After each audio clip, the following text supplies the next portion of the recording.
Today we will be finding slope on a graph. Okay, we are going to use similar triangles here to help us, even though they are not given. Okay, this first question says the plans for an upward climb of a roller coaster are shown. Use 2 points to determine the slope of the roller coaster. Then verify that the slope has the same or is the same by choosing a different set of points. So they give us the first two sets by creating a triangle here for us. And we are going to use, again, that vertical height over the horizontal height, or my rise over my run, to help us with these. Okay, so the vertical height is 1, 2, 3, 4, 5, 6, 7, 8, 9. Okay, vertical height is 9. Horizontal height is 1, 2, 3, 4, 5, 6. Okay, so that's a slope of 9 over 6, which simplifies to 3 over 2. Okay, and then I'm going to use another set of points, and I'm going to use B to D here. Okay, and that's going to give me a vertical height of 1, 2, 3, 4, 5, 6 and a horizontal height of 1, 2, 3, 4. Okay, again, simplifies to 3 over 2. So the slope is the same, which means that this is linear, which means it's just a straight line. Okay, so and the slope is positive 3 over 2. Okay, slope is 3 over 2. All right, let's take a look at one more where they give us the big triangle. And this one says the diagram of the shadow of a building is shown. Use 2 points to determine the slope of the shadow. Then verify that the slope is the same by choosing a different set of points. So G to J, our vertical height is 1, 2, 3, 4, 5, 6, 7, 8, 9, 10, 11, 12. So vertical or my rise is 12 and my run is 1, 2, 3. Okay, 12 over 3, which simplifies to 4 over 1 or 4. And this is actually a negative slope. This is a negative 12 and therefore a negative 4 slope.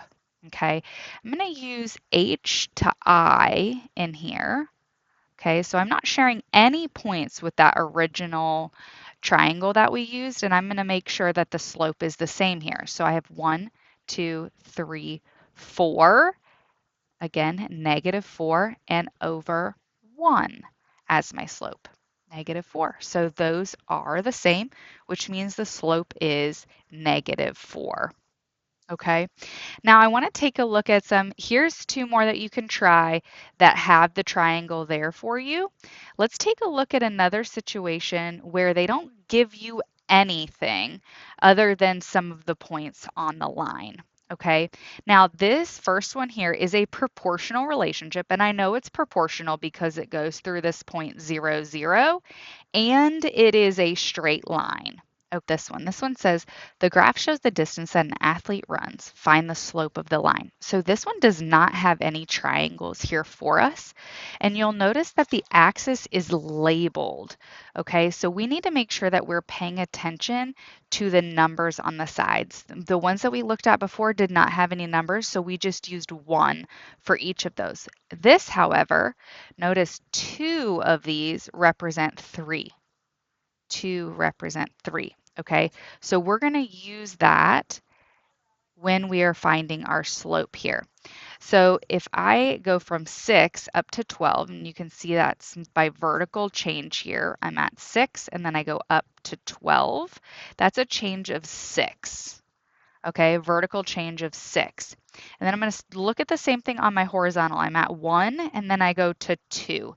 It's the horizontal change of 1. And again, this is a positive slope, so this simplifies to positive 6.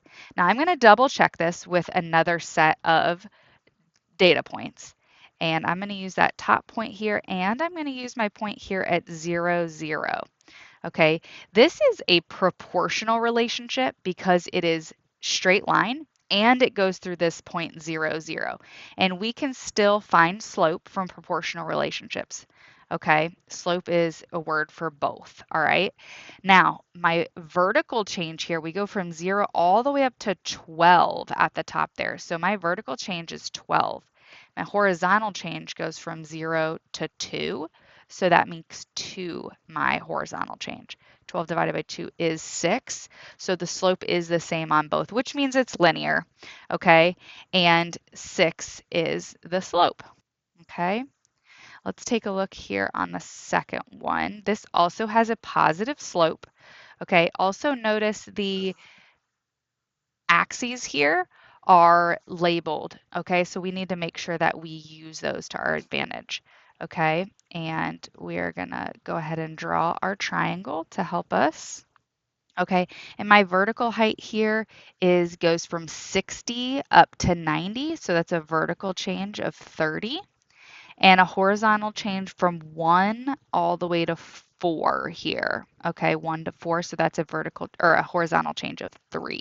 So this is going to simplify to 10. Again, I'm double checking. It is positive, so 10 is my slope.